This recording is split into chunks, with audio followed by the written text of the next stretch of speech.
yakumul ladzi yatahabatu syaitanu minal mas, orang yang makan riba tidak dapat berdiri melainkan seperti berdirinya orang yang kemasukan setan lantaran penyakit gila. Di dalam hadis lain mengatakan pada saat Rasulullah Mi'raj ke atas, ya, itu melihat ada orang yang perutnya besar dan terus membesar, di dalamnya ada ular, perutnya transparan, kelihatan sekali ular itu. Ya Jibril, orang ini kenapa? Ini disiksa kubur berarti, ya.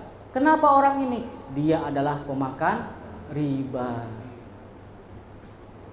Ya, ngeri nggak? Ngeri.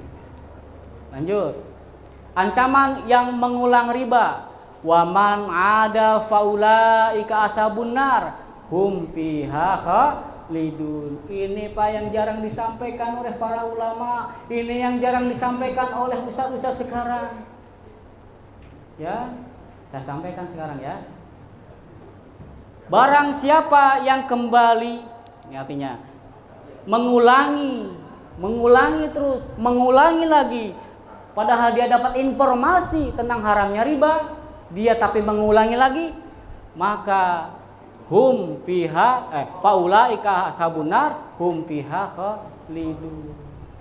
Apa definisinya? Apa artinya? Kamus bahasa Arab tidak ada definisi yang kedua, yang ketiga, apalagi yang keempat. Hanya satu-satunya terjemahan, yaitu apa? Hum fiha khalidun. Mereka kekal di neraka selama-lamanya. Salat, ya. Zakat, iya. Haji, iya. Tetapi bertransaksi riba, modalnya dari riba. Salat nggak dilihat oleh Allah. Zakat juga akan tertutupi dosa besar ini, ditutup oleh dosa besar ini, sehingga kalah dengan dia terus mengulang lagi. Kenapa? Hum fiha khalidun, mereka kekal di dalamnya. Ya, sok cari kamus apa nih artinya. Ya. Tapi ada juga yang menerjemahkan gini, para ulama, hum fiha khalidun itu tergantung. Artinya bisa ditakwil dengan majasi atau secara literal. Ya. Kalau dia memahami riba itu haram, tapi dia terus mengulang, nah ini dia tetap nanti ujungnya masuk surga, cuman di nerakanya lama banget.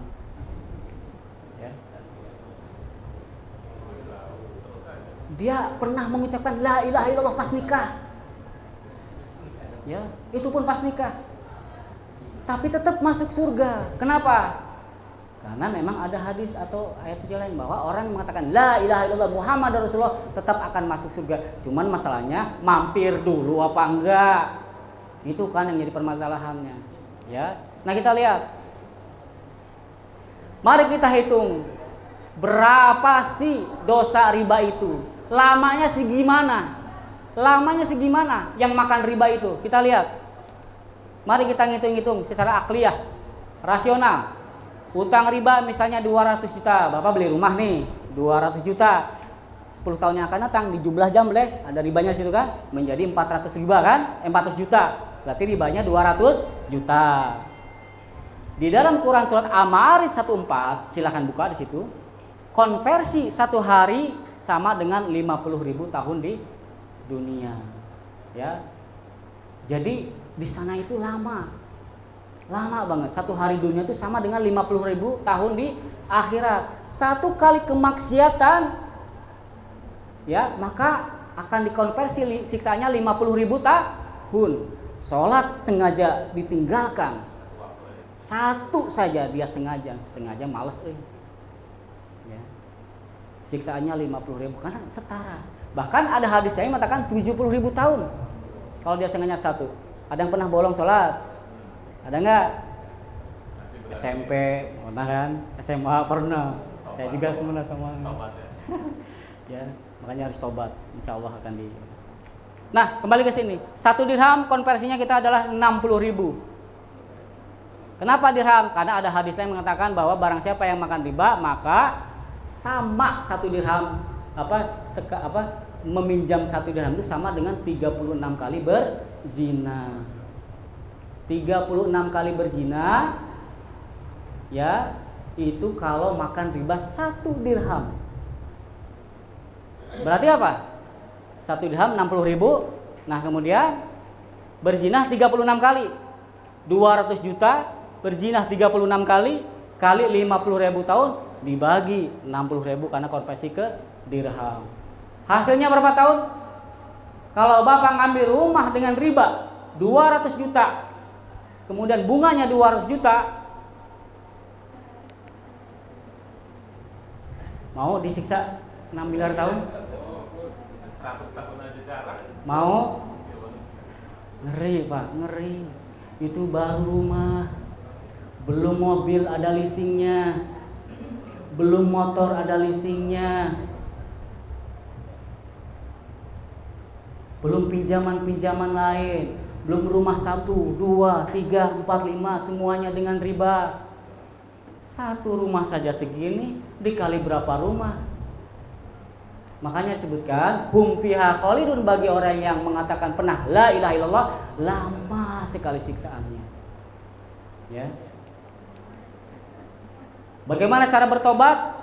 Wa in tubtum falakum ru'usu amwalikum la tazlimuna wala tuzlamun. Lanjutan dari 275 atau ayat 279.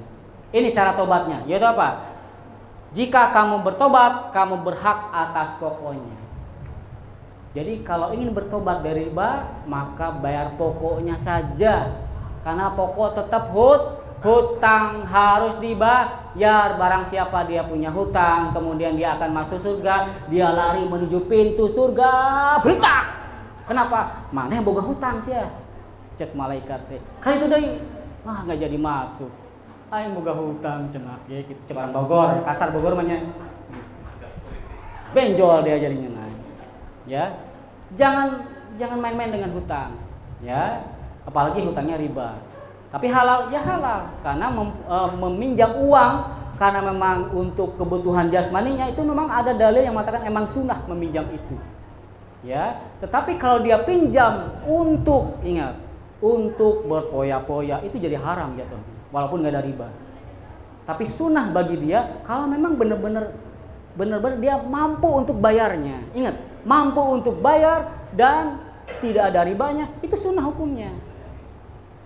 Ada yang mengatakan pinjaman itu nggak boleh, boleh, bahkan sunnah hukumnya. Tapi dengan S dan K berlaku, ya.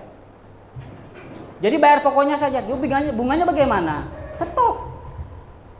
Bagaimana penyetopnya? Nah inilah, insya Allah teman-teman di As-Salim ada yang punya pengalaman itu.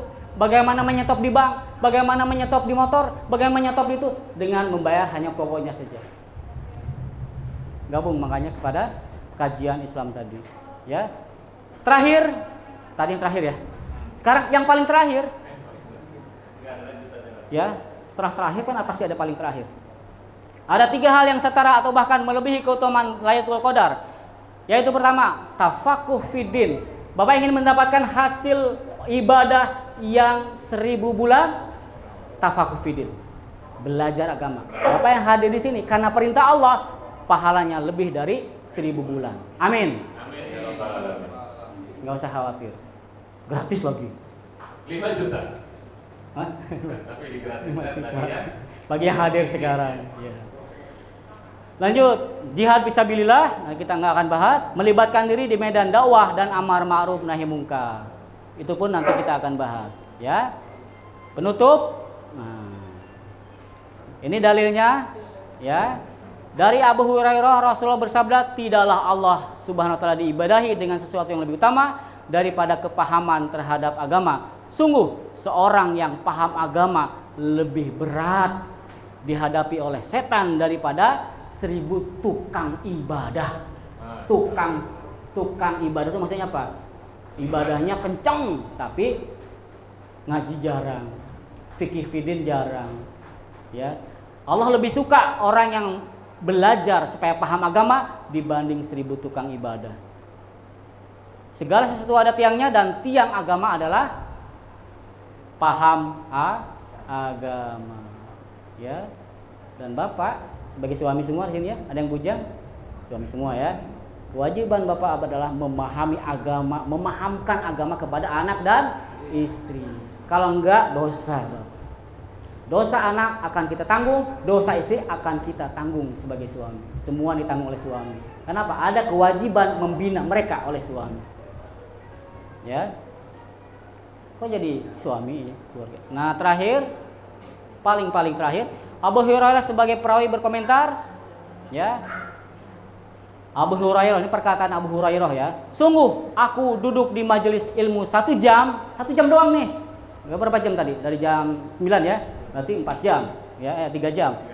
Dan aku paham ilmu 1 jam, dan aku lebih paham, lebih aku sukai daripada menghidupkan Lailatul Qadar.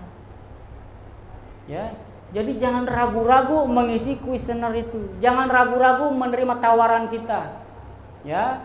Sudah mah dapat pahala Lailatul Qadar, dapat gratis lagi dari panitia. Gak masuk akal kalau nggak nulis. Assalamualaikum warahmatullahi wabarakatuh. Waalaikumsalam warahmatullahi wabarakatuh. Ya, alhamdulillah materi tadi sudah disampaikan dengan baik oleh Pandang Rusnandar, dan kita insya Allah sudah terbuka mindset kita bagaimana kemudian bisa menapaki bisnis yang kita akan lakoni di sisa hidup kita ke depan. Baik Bu hadirin sekalian, seperti tadi yang saya sampaikan bahwa beliau juga memang bukan hanya pendiri dari sekolah Insan Tama di Kota Serang ya, tapi beliau juga tadi sudah menyampaikan ke saya juga sudah mempraktekkan bisnis yang online. Karena era ke depan memang eranya online. Kita lihat misalnya di Indonesia semua pusat perbelanjaan yang cukup ramai dikunjungi itu adalah Giant. Kita tidak pernah memikirkan bahwa sejak setahun yang lalu